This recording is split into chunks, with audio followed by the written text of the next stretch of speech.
just trying to hate you like I love you. Hate you like I love you. Yeah.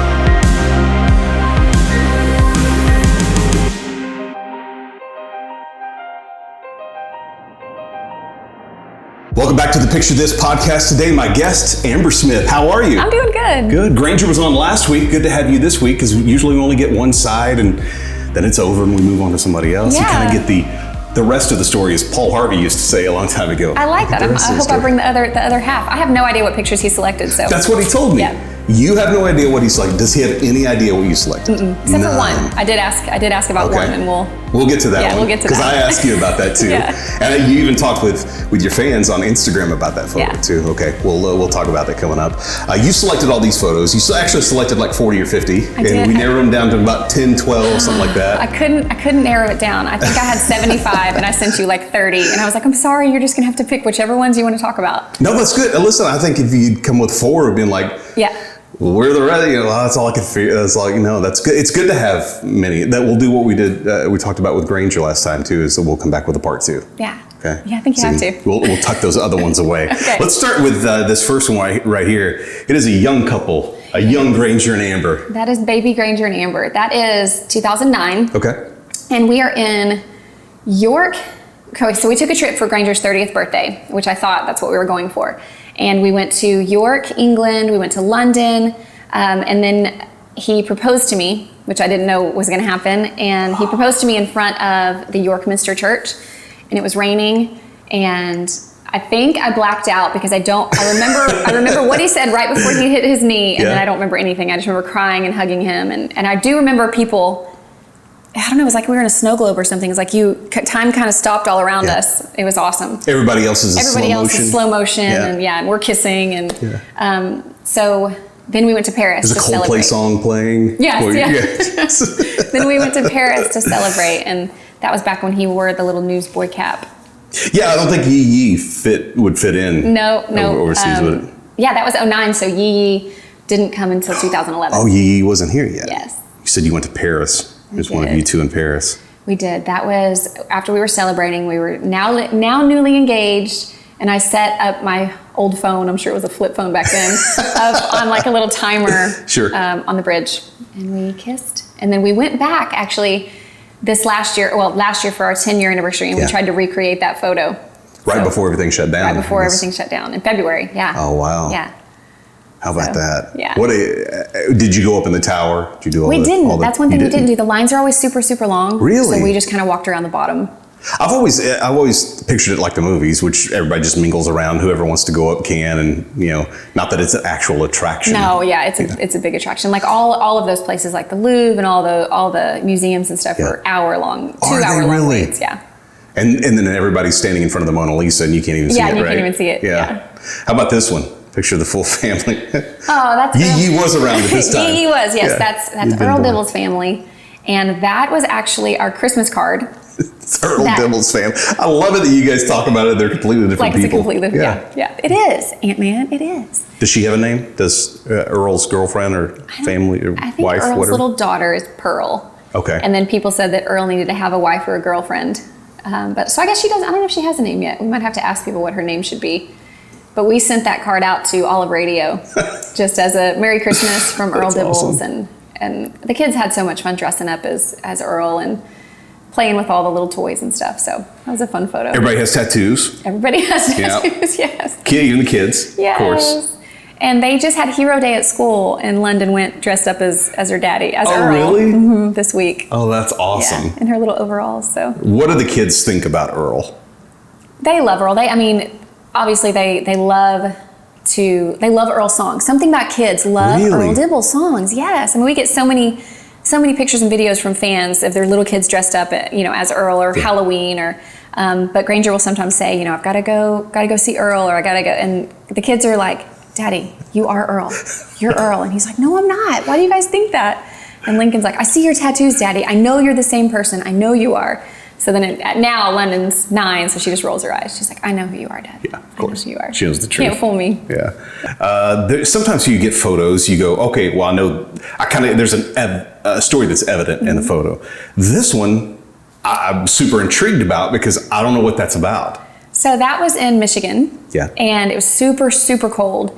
And we were in the bus and we looked outside, and this was early in the morning, like right when we pulled in to load in. And we see all these people standing in line at the door at like 9 in the morning. For a concert. And the concert didn't start till 9 or 10 at night. Of course. And then this was a little girl. She's freezing cold. Her little hands, I'm sure, were so numb. So we thought, we got to bring them stuff. So we went and made them hot chocolate on the bus, and we would keep bringing out snacks to them and candy. just trying to keep them warm. And I was thinking, if they have to stand outside in the cold, I'm going to go outside too and just hang out with them and talk to them. And I love meeting our fans. Well, before everything shut down, something unique, I would say, because I don't see many people do this either, is you started doing meet and greets with, I was going to say Earl, with Granger. Yeah. maybe you should come out as I should come out in the overalls. Yeah, you should do that. But how cool has that been for you to be able to go to the meet and greet? And some people get in the meet and greet, cool to see you, Granger. Amber, let's talk. They do. That's what's funny is sometimes they'll walk right past. They're like, I'm giving your wife a hug. And I'm like, hi. I love doing the meet and greets. I love meeting fans. And even back, I used to sell merch for Granger back in 2009, and I would get to meet everybody face to face at the table. And he used to stay out after every show until the last fan was gone. And then that started getting longer and longer and longer. And would, be 3 to 5 hours. And so we finally had to cap it because he needed to get to sleep, so he could go to the next show.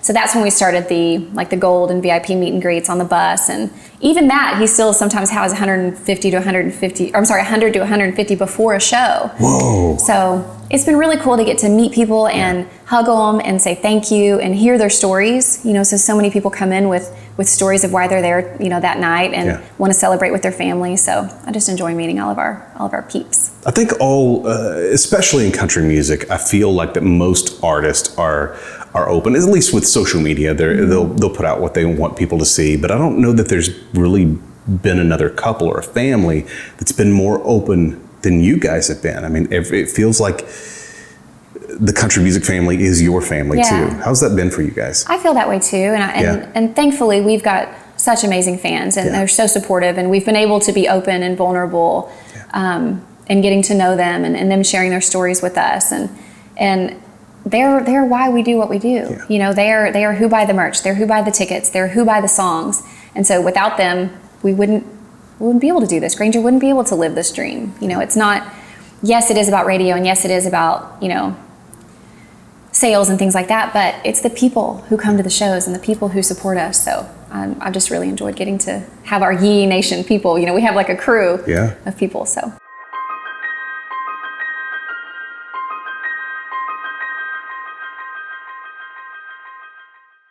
Hey guys, I'm elenamartin. I'm a residential real estate agent in Austin, Texas. I just wanted to say hello and introduce myself. If you're moving to Austin, just like everybody else in the world, or if you know somebody, I would be honored to help you. I relocated here from New York City about 4 years ago, and I know that it is so important to work with somebody that knows the market, who is resourceful, and can get you a home in this really competitive market. So visit my website, elenamartin.com. Enjoy the podcast. And freedom was a highway. Freedom Was a Highway from Jimmy Allen and Brad Paisley. Freedom was a highway. Available everywhere now on Jimmy Allen's Betty James album.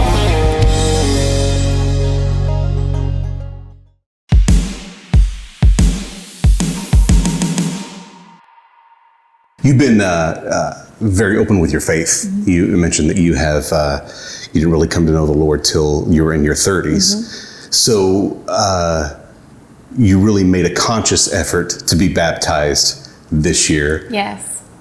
But so did London. Yes. How cool is this to have both of you get baptized the same day?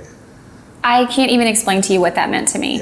like you said, I didn't have Christ growing up. I knew of him. Sure. I knew who God was and who Jesus was. Were you baptized when you were little? When I was 6 weeks old. Yeah. Yeah. But as a lot of people do, get lost, in my teen years and early 20s, and I was lost, and I didn't know who the Lord was in my heart. And then I'd say, gosh, how many years ago? Maybe 5 or 6 years ago, 6, 7 years ago, is when Granger and I really started developing our faith together and praying together and going to church and reading devotionals. And thank goodness we have that faith now, after going through what we've been through, that we felt so close to the Lord after that. And I asked London, we had talked about it, do you think you're ready to be baptized? Because I decided that I wanted to be. You don't know what that means when you're 6 weeks old, And when you truly come to know Christ and you truly have Christ in your heart and you truly turn your life around and start living for Him, I wanted to make that outward display for Him. And then to be able to do that with London was just such a blessing. And it's a cool moment on this side to watch you guys too. Thank you. Yeah. Thank you. You'll see that. Yeah. Because I think about the day that I get to lead my younger daughter in the prayer and acceptance, and then her baptism will be fun too. But it was cool to see you guys do it together and kind of make that commitment together. And she wasn't baptized as a baby. We didn't baptize because I thought no sprinkling. Yeah. Because I thought I was baptized when I was little. I didn't know what it meant. I want to let them make that decision when they're ready. So we did that together. That's so great. That'll be something I'll always cherish and always treasure. You have a Rise with Amber that comes out every Sunday. I heard you mention on the Smiths, I think it was, that you may be turning that into a podcast. Yeah. When are you expecting that to come out? Granger's pushing me to do that. Is he? Yeah, he's pushing me for conferences and all these things. I'm like, babe, I don't feel worthy. It's hard. A Rise with Amber kind of came about after our loss of our son Riv, and it just came about by people. I used to go in my closet and I would just talk about my faith, and I would try to be vulnerable, like we talked about in the beginning, and tell people how I was feeling and how we were healing. And then people said, I would really love to hear more about that. You should create something. So I just started doing devotionals on Sunday mornings and crying and just letting people know, that while we have trials and really hard things in this life, that there's hope and God is with us. And so that turned into a Rise with Amber. You have, we've talked about you guys being open and have you found healing in that being open? So much. Openness, So much. And vulnerability. It's kind of like, social media can be a double-edged sword. Social media can be so hard, but it can also be so great. And being able to connect with other people who have gone through a similar loss or a similar tragedy, or it's been like my little diary. That's where I write my feelings out, and that's where I get everything out, and I just share my heart and my story, and that in turn has been so healing for me. You say that Granger's talked about you doing conferences and stuff. Here's a picture of you two speaking. Was it after this or before this that he said, hey, you need to do a conference? So after Rise started getting a few more views, he's like, I see you in a conference, hotel conferences and grieving mothers. And I'm like, okay, I'm trying to obey. So this was one of the things that after River passed, I started saying that I was going to say yes to everything that the Lord called me to do. Sure. And that was one of the first things. And it was the night of the CMA Awards. And we skipped the CMAs to go speak at church It was called Wave Night, and it was for their students. And it was, what was the name of it? Testify. It was called Testify. Okay. So we were to come and share our story and testify about how the Lord is good and how we're walking through this pain together. And so that was kind of a catalyst in Arise, and just Granger being so much more open about his faith online and social media. And that was a wonderful night for us to be able to do that together for those kids. That's super cool. And is that something you feel like he's brought it up, he kind of planted that seed? Do you feel that germinating and growing in your heart? I do, and I feel like he's so much better at that. He can hold a room and he can speak, and he owns a stage, and that's not comfortable for me. Sure. So being behind a camera, I can do, because I can stop it. Yeah. But then being vulnerable and open and speaking is not the easiest thing to do. But God calls us to come out of our comfort zone, and all we're supposed to do is to bring people closer to Christ. So if that is something that the Lord and Granger keep placing on my heart, I'm slowly thinking about it. And if I can help one person with our story, then I'll gladly do that. So This is a sweet photo. Let's see. Oh my gosh. So it's like you're trying to put on makeup. Yes. With 2 kids hanging on you, right? I took that actually London took it. So normally there's 3 kids, 3 kids all over me. But that is, I gave you that because that is just a typical mom thing. Mothers cannot do anything without babies climbing all over them and hanging all over them. And, like we can't even go to the bathroom, we can't put on makeup, can't do anything. But it's such a sweet moment. And I would give anything to go back to that chaos. Yeah. So I just had to share that for other mamas. Is Lincoln biting River's foot? Is he really? Yes. Oh my gosh, he was always hanging all over Riv and just always holding him, always had his arms around him, always kissing him. They were just 2 peas in a pod.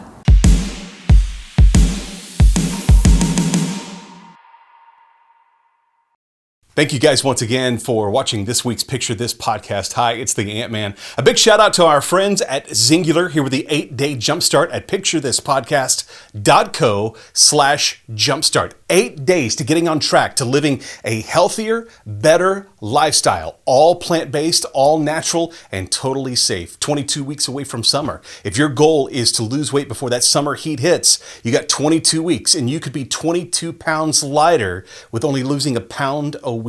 Help you get that jump start? Hit picturethispodcast.co/jumpstart and check it out now today. The Zingular 8-day jumpstart. If you really love a woman, you don't let her go. Yeah, I know a few things a man ought to know.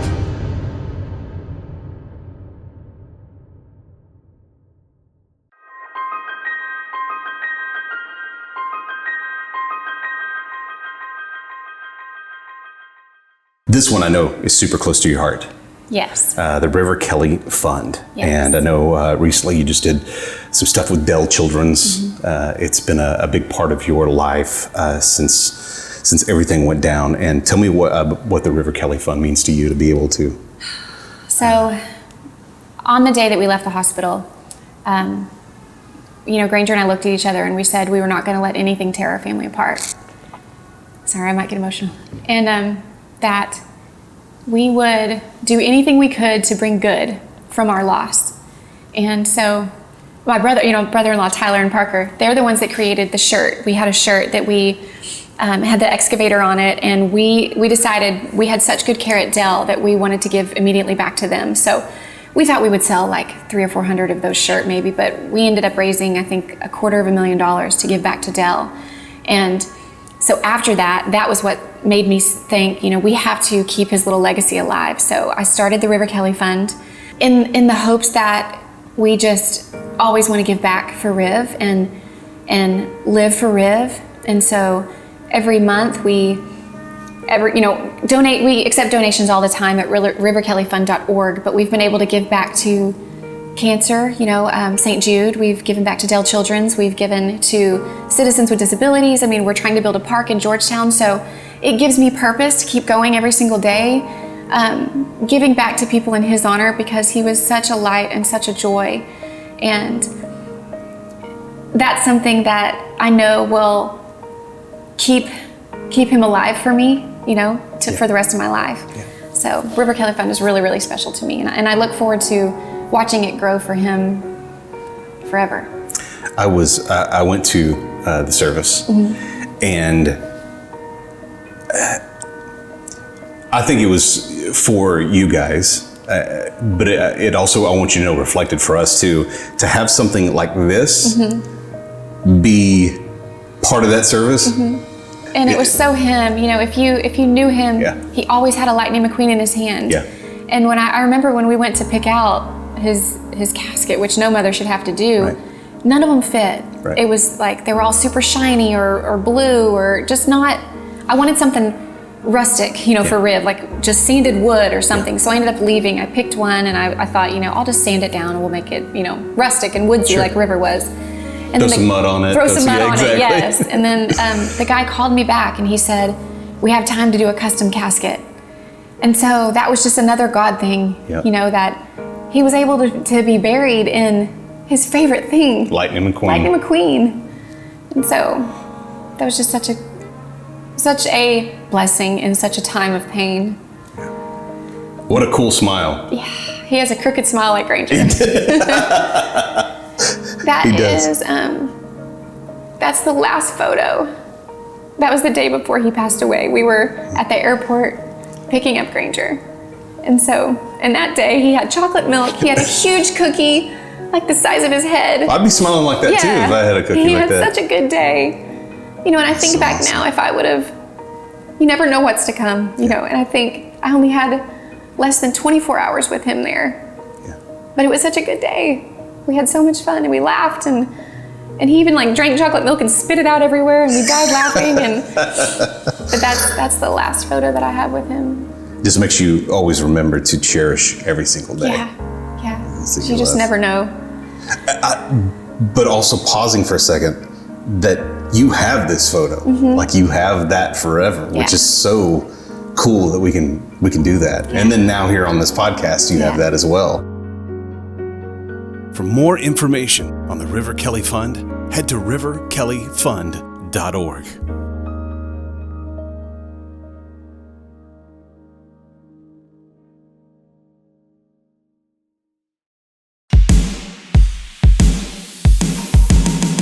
There's a couple, I'm not sure which one we'll go to first. Okay, so on your Instagram, you answer a lot of questions, you answer a lot of fan questions, you post a lot of photos, you talk about things that you love.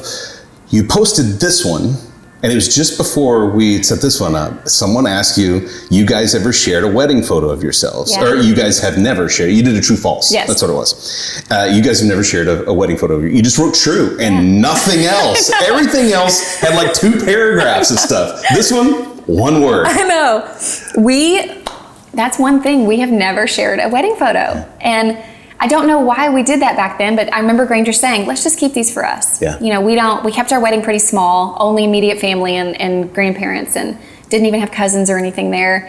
And, you know, we tried to save money. We were trying to save money for our parents and pay for things ourselves. And that was one of the areas I skimped on was photography. Thinking back, I wish I wouldn't have, but we've never shared a wedding photo. And now, 10, 11 years later, it's almost like the principle, like we kind of just don't want to because we haven't had to. So I shouldn't show this next one? You can show. So I gave you a little sneak, a little teaser. This is as close as you'll ever get to a wedding photo being shared publicly from Granger and Amber. There you go. There you go. That's it. Yep. Chopped our heads off, and that is when we were saying our vows. Yeah. I'm sure someday we'll show it. We'll show them. Well, now you can't. I mean, I know. This is it. This is all you get. That's all you get. Bracelet, something borrowed? Yes. Is something it? borrowed, yes. Okay, cool. Yes. There's 2 things there. Two things there. Yeah, something borrowed. And that dress was actually the first one that I tried on. The first dress you tried on? Yeah. You were like, that's it? And I loved it. Yeah. Yep. How cool is that? But yeah, we just... Do you remember that day?